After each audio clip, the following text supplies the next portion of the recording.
Ciao ragazzi, benvenuti sul mio canale. Ci sono nuove notizie riguardante il Grande Fratello e in particolare indovinate chi?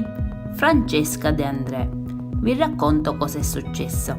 La De André la scorsa notte nella casa litiga fortemente con Gennaro e perde il controllo.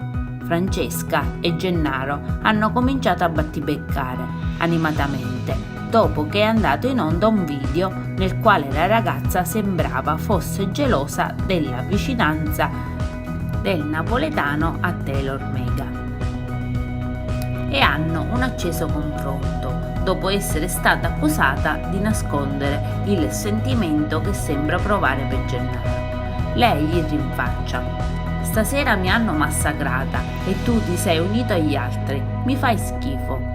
Omuncolo che non sei altro, verme, ti devi vergognare a volermi far passare per invidiosa. Sei un infame", ha aggiunto fuori controllo.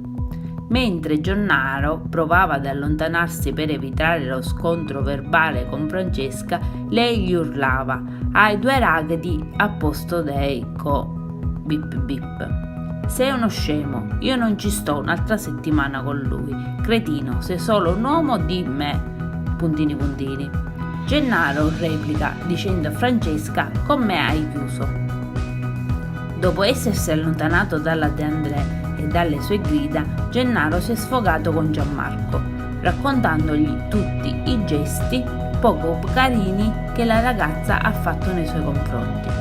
Lui, infatti, racconta che Francesca gli abbia dato degli schiaffi sulle mani, facendo cadere per terra il cibo che stava mangiando. E così dice: "Io spero che il Grande Fratello prenda dei provvedimenti. Mi ha dato un ceffone sulle mani, urlava e mi offendeva".